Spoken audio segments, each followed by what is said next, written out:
தெலுங்கு பேசும் மக்களை இழிவாக பேசிய நடிகை கஸ்தூரியை கைது செய்ய கோரி ஈரோடு மாவட்ட காவல் கண்காணிப்பாளர் அலுவலகத்தில் தெலுங்கு அமைப்பினர் புகார் அளித்துள்ளனர். சென்னை எழும்பூரில் கடந்த 3ஆம் தேதி நடைபெற்ற ஆர்ப்பாட்டத்தில் பேசிய நடிகை கஸ்தூரி தெலுங்கு மக்கள் குறித்து அவதூறாக பேசியதாக குற்றச்சாட்டு எழுந்தது. அது தொடர்பாக சென்னை, திருச்சி, மதுரை என பல்வேறு காவல் நிலையங்களில் நடிகை கஸ்தூரி மீது வழக்கு பதிவு செய்யப்பட்டது.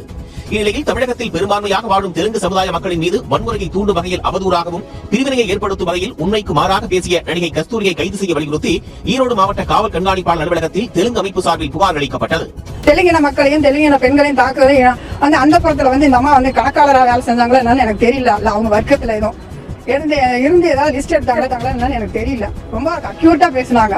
ஏன்னா அதுக்கு வன்மையா நாங்க கண்டிக்கிறோம். தெலுங்கின மக்கள் இனத்தோட சேர்ந்தவங்க எல்லாரும் சேர்ந்து வன்மையா கண்டிக்கிறோம்.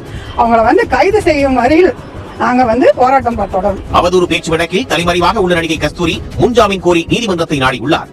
அவரது மனு மீதான விசாரணை முடிந்திருக்கும் நிலையில் தீர்ப்பு வரும் 14ஆம் தேதிக்கு ஒத்திவைக்கப்பட்டுள்ளது.